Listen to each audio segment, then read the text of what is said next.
Bonjour à tous et bienvenue sur Déclic Numérique dans cette nouvelle vidéo. Aujourd'hui je vous montre comment j'ai réalisé cette photo avec vraiment pas grand chose comme matériel. C'est parti!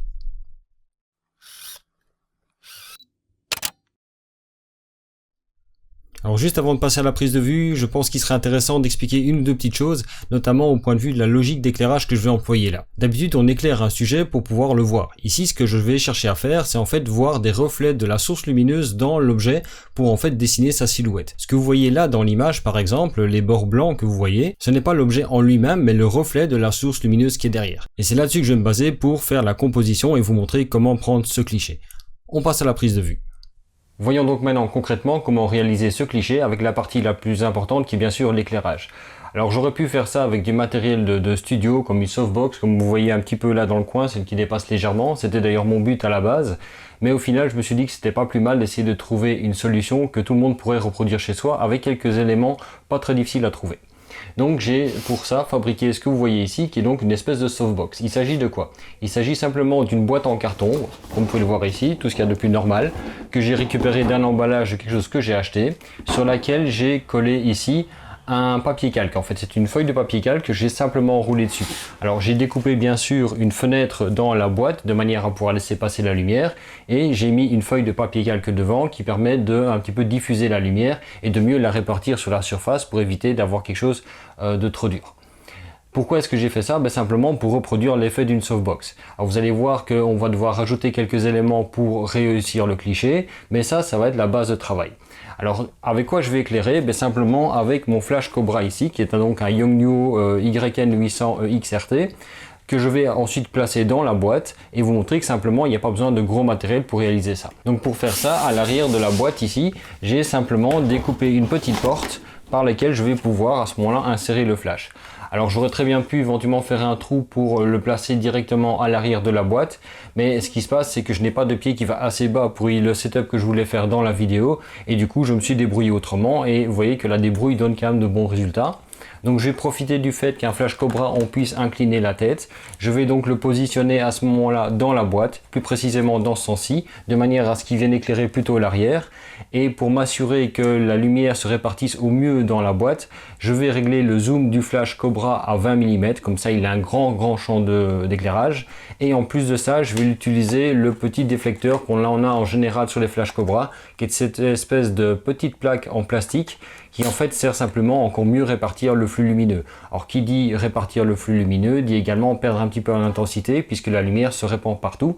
Mais l'idée c'est que j'aille en fait projeter de la lumière ici dans la boîte partout à l'intérieur de manière à avoir la surface éclairée ici la plus homogène possible. Donc en gros, au niveau de la prise de vue, je vais disposer mon flash dans la boîte, je vais le positionner ici à l'intérieur, je vais simplement le refermer et pour déclencher, je vais employer le déclencheur qui est monté sur mon appareil ici, qui est également un déclencheur Yongnuo et comme ça, à chaque fois que je vais faire une prise de vue, mon flash va être déclenché et je vais avoir à ce moment-là toute la surface ici qui va éclairer.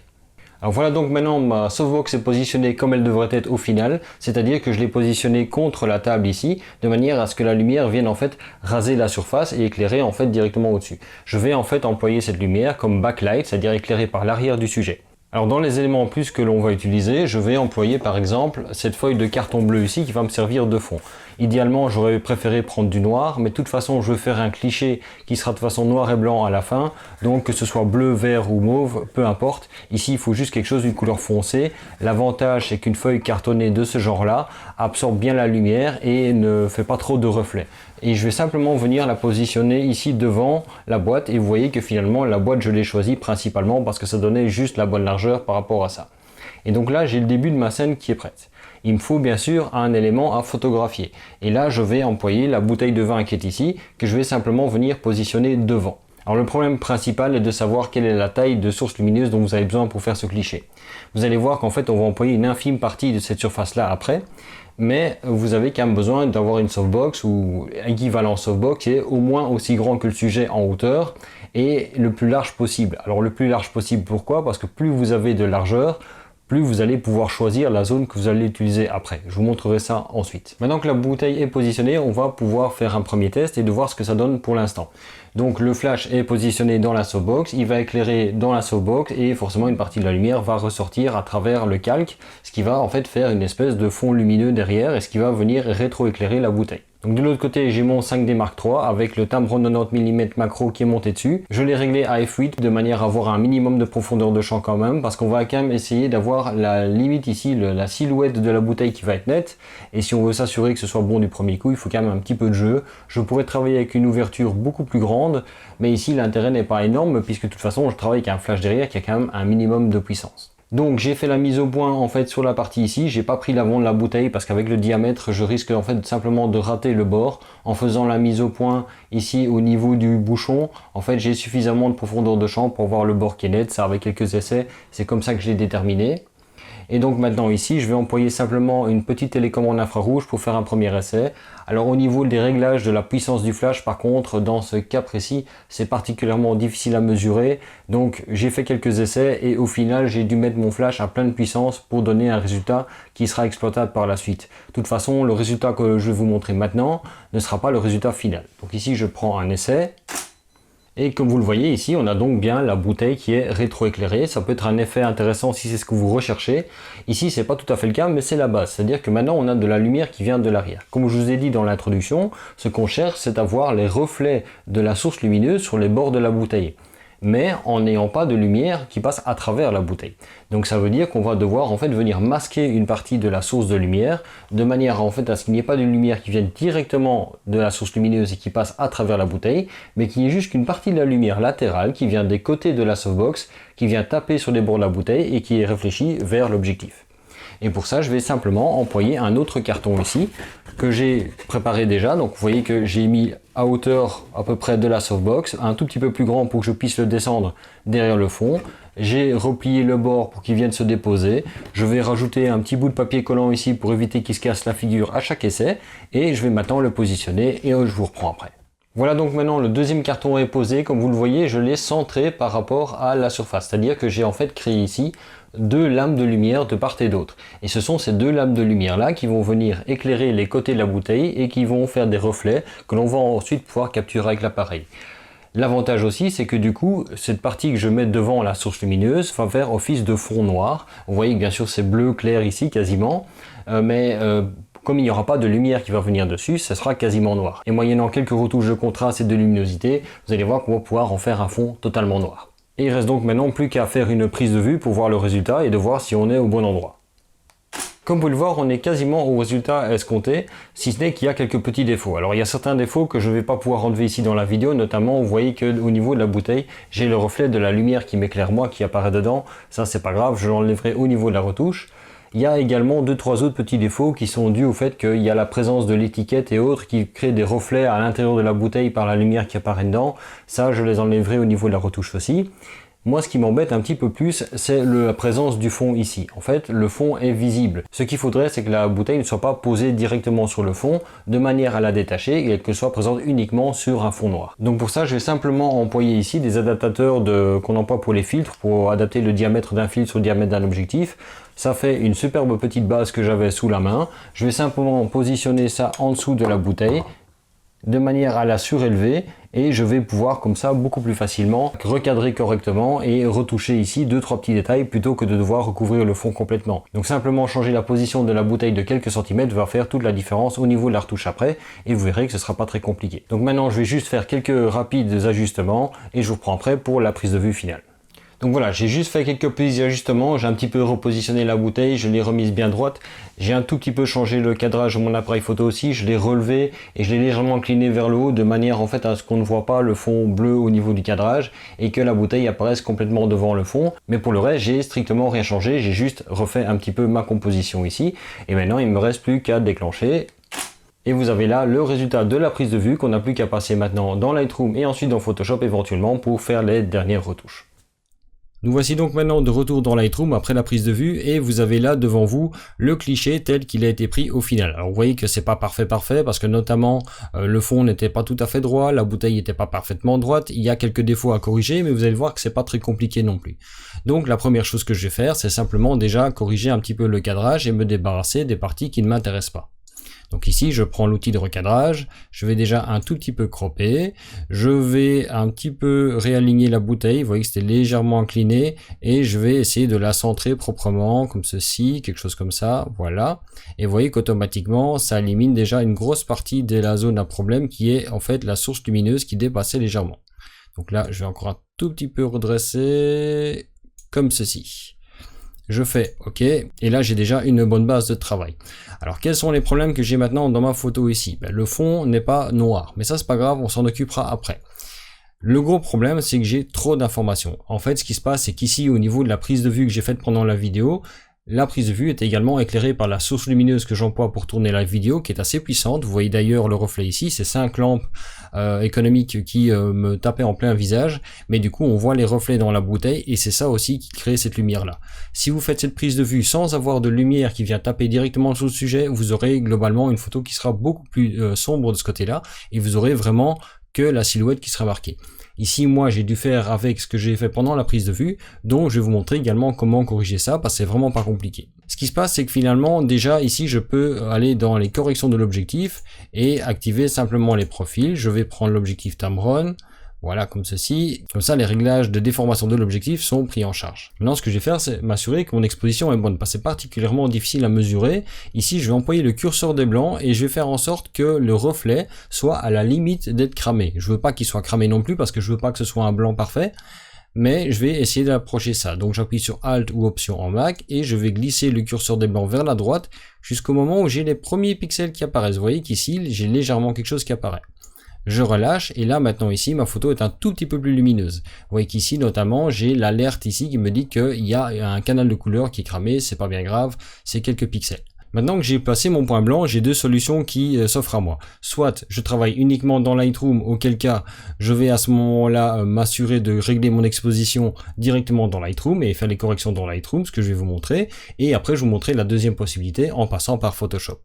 Si je dois le faire uniquement dans Lightroom, dans ce cas-ci, ce que je vais faire, c'est simplement descendre les ombres et également descendre les noirs. Et vous voyez que en allant tout doucement comme ceci, j'ai déjà une grosse partie qui est corrigée. En fait, toutes les parties sombres ici sont devenues quasiment noires. Vous voyez que si je mets l'alerte ici, c'est noir. Et donc, ce qui me reste à faire dans ce cas-ci, c'est aller prendre l'outil de correcteur de défaut, aller peindre sur une zone, lui demander d'aller piocher une zone qui est propre, et je vais faire ça sur les différentes zones comme ceci. Voilà, je peux même faire ça encore ici. Je lui ai demandé de ne pas prendre un élément qui est déjà présent, parce que ce serait dommage de remplacer un défaut par un autre. Voilà, je prends encore le petit défaut qui est là. Et j'ai encore un petit défaut qui est ici. Et voilà, en quelques clics, j'ai simplement diminué les ombres, les noirs, j'ai fait une correction de défaut et à ce moment-là, j'ai déjà ma photo qui est quasiment parfaite. En fait, le truc, c'est qu'il y a une limite à ce que je peux faire dans Lightroom, notamment, vous allez voir ici, sur les côtés, il y a une espèce de frange jaune qui apparaît et ça, c'est dû au fait que le verre de la bouteille a une certaine épaisseur et donc il y a une partie de la lumière qui est reflétée à l'intérieur du verre et c'est ça que l'on voit ici. Et ça, je vais avoir beaucoup de mal à le corriger dans Lightroom. Ça, je vais le laisser plutôt pour la partie Photoshop. Mais ça n'empêche que déjà ici, purement dans Lightroom, si je fais un avant et après, vous voyez que j'ai bien le résultat que je vous avais promis. Je vais revenir un tout petit peu en arrière et je vais maintenant faire le même genre de retouche au niveau de Photoshop. Donc ce que je vais faire, c'est simplement prendre l'historique ici et je vais retourner jusqu'au moment où j'en étais au niveau de l'écrêtage des blancs. Voilà, donc ça c'était la photo telle que je l'avais préparée avant retouche.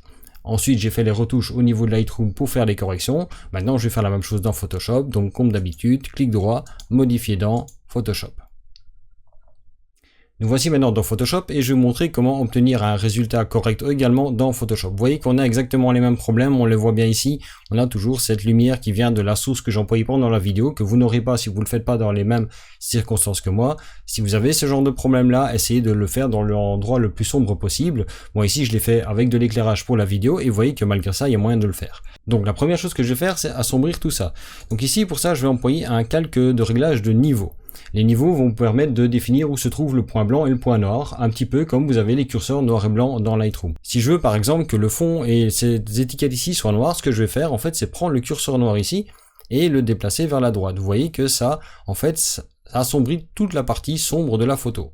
Et ça laisse globalement les parties claires telles quelles. Maintenant ce que je peux faire aussi, c'est aussi globalement assombrir le reste de la photo.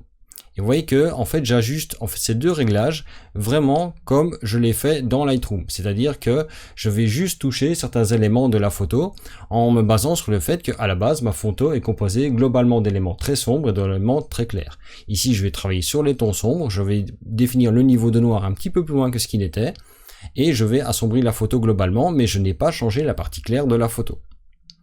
Si maintenant je crains que ce calque ne touche les parties claires de la photo, ce que je peux faire, c'est lui appliquer des règles de fusion. Donc quand on fait un double clic sur le calque ici, on va obtenir ce panneau-là qui est le style de calque. Et vous avez ici des éléments qui vont vous permettre de définir comment les calques vont se fusionner entre eux. Si vous voulez que ce calque ne s'applique pas sur les zones claires de la photo d'en dessous, vous allez utiliser cette réglette ici. Cette réglette définit sur quelle partie de la photo du dessous le calque du dessus s'applique. Donc si maintenant vous voulez protéger la photo d'en dessous, vous allez simplement prendre la partie droite ici et vous allez la décaler. Et si vous voyez, si je le décale progressivement vers la gauche, vous voyez que je retrouve la photo d'origine. En fait, simplement parce que je définis à partir de quel moment le réglage doit s'appliquer. Alors je ne dois pas aller si loin ici bien sûr, mais je vais en fait revenir un petit peu en arrière, ce qui va me permettre de retrouver un tout petit peu de détail ici dans le bouchon, ce qui n'est pas négligeable. Vous voyez ici, c'est très léger, mais c'est vraiment plus agréable à l'œil. Et ensuite, je voudrais aussi qu'il y ait une transition là-dedans. Et pour faire une transition, il faut splitter ce curseur en deux. Pour ça, j'appuie sur Alt ou Option, je clique sur le curseur et je le déplace à ce moment-là jusqu'au moment où j'ai des transitions assez douces. Ici, pas besoin de faire quelque chose d'énorme. Mais voilà le principe. Je reviendrai certainement sur cet outil un peu plus tard dans une vidéo dédiée à Photoshop. Mais voici un élément qui va vous permettre de l'utiliser déjà et un des cas dans lequel c'est intéressant, c'est-à-dire qu'ici, j'ai fait des réglages et j'ai décidé que ces réglages ne devaient s'appliquer que sur les parties sombres de la photo. Donc c'est-à-dire quand vous voyez la barre ici, ça s'applique complètement dans la partie noire et puis l'effet commence à s'estomper à partir de ce niveau de luminosité jusqu'à ne plus être effectif à ce niveau-là. Je fais maintenant OK et vous voyez que déjà on est dans un résultat très similaire à ce qu'on a dans Lightroom. Il me reste maintenant à aller corriger les différents problèmes que j'ai, notamment le petit point qui est ici, les reflets dans la bouteille, les points en dessous et alors supprimer ces deux éléments qui sont là. La première chose que je vais faire bien sûr c'est créer un nouveau calque qui va me permettre d'aller me faire les modifications. Ensuite je vais prendre simplement l'outil de correcteur. Je vais m'assurer que j'échantillonne le calque actif et inférieur. Je vais appuyer sur Alt ou Option et je vais venir corriger. Même chose ici, je viens simplement repasser. Je l'ai déjà fait dans la précédente vidéo et j'ai fait une vidéo dédiée à ce sujet-là. Si vous ne savez pas comment l'utiliser, je vous invite à aller la voir. Vous voyez que comme ça, j'ai maintenant ici corrigé les défauts. Je vais encore supprimer ce petit point ici parce qu'il est perturbant. Alors j'ai un petit peu zoomé dans la photo pour m'assurer que je n'ai rien oublié. Je regarde un petit peu à gauche et à droite, mais visiblement c'est assez propre au niveau des reflets que j'avais dedans. J'ai encore 2-3 petites choses ici. Je les supprime rapidement. Vous voyez que notamment j'ai des reflets ici qui sont dus à la structure de la bouteille. Donc ça par contre je vais pas savoir le faire avec l'outil correcteur parce qu'il a une tendance à faire du flou. Donc pour ça je vais simplement employer l'outil tampon. L'outil tampon c'est vraiment prendre une zone. Donc je fais Alt ou Option, je clique sur un élément de référence. Et moyennant l'opacité et le flux, je vais pouvoir simplement repeindre la même chose dessus. Je vais venir simplement un tout petit peu nettoyer légèrement. Simplement pour adoucir, j'ai un petit peu bavé, là c'est vraiment pas très propre, je refais légèrement ici comme ceci.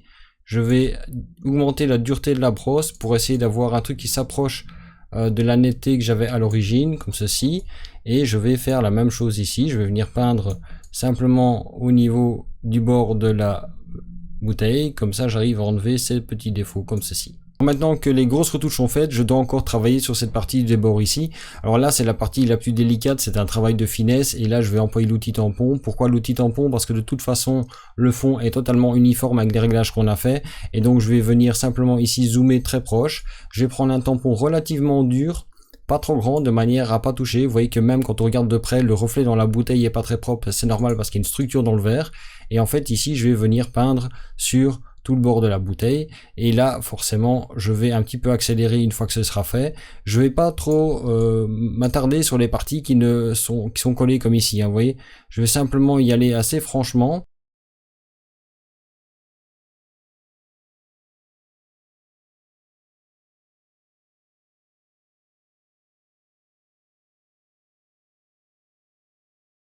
Et voilà, maintenant les retouches sont faites, donc vous voyez que j'ai dû passer un petit peu de temps quand même à corriger ces défauts. De nouveau, c'est parce qu'il y a certains éléments que je n'ai pas gérés à la prise de vue, notamment le fait que j'ai cette lumière qui venait éclairer la scène, qui a créé des reflets dans la bouteille qui normalement ne sont pas présents.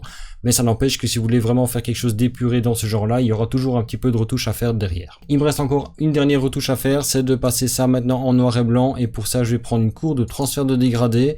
Je prends le noir et blanc qui est ici, et voilà, maintenant j'ai une belle photo en noir et blanc.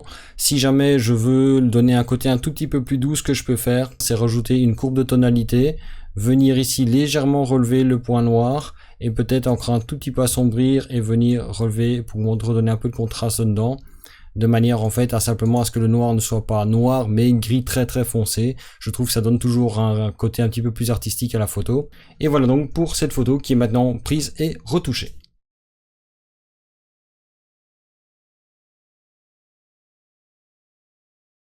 Comme vous l'avez vu, ce type de photo n'est pas particulièrement compliqué à prendre, il faut juste bien comprendre la manière dont l'éclairage est fait. L'idée c'est d'avoir simplement deux lames lumineuses verticales qui viennent par l'arrière du sujet, créer un reflet dans le sujet, et c'est ce reflet là que l'on va capter au niveau de l'appareil. Le fait d'utiliser une source un petit peu plus large et de mettre un fond devant va vous permettre simplement aussi d'en même temps créer un fond. Vous voyez que même si il y a de la lumière parasite, on peut très facilement s'en débarrasser en post-production et obtenir une photo assez stylée, puisque finalement on est sur quelque chose de très épuré. On dessine un objet, on ne le montre pas, mais on a vraiment les belles courbes qui sont dessinées avec finalement très peu de matériel. Si jamais vous voulez gérer par exemple l'épaisseur de réglage, ce que vous pouvez faire en fait c'est d'augmenter la taille de la zone lumineuse qui éclaire le sujet. Si vous avez les bandes lumineuses qui sont plus larges, vous aurez des reflets plus larges. Si vous avez des bandes lumineuses qui sont plus étroites, vous aurez des reflets plus étroits. Voilà donc pour cette vidéo, j'espère qu'elle vous aura plu. Si elle vous a plu, comme d'habitude, likez-la, commentez-la, partagez-la, dites-moi ce que vous en avez pensé dans les commentaires, posez-moi aussi toutes les questions que vous voulez, ils sont là pour ça. N'oubliez pas de vous abonner à la page Facebook de Déclic Numérique, il y a également le compte Twitter de Déclic Numérique et mon compte Instagram, et sinon moi je vous dis à la semaine prochaine pour une nouvelle vidéo sur Déclic Numérique.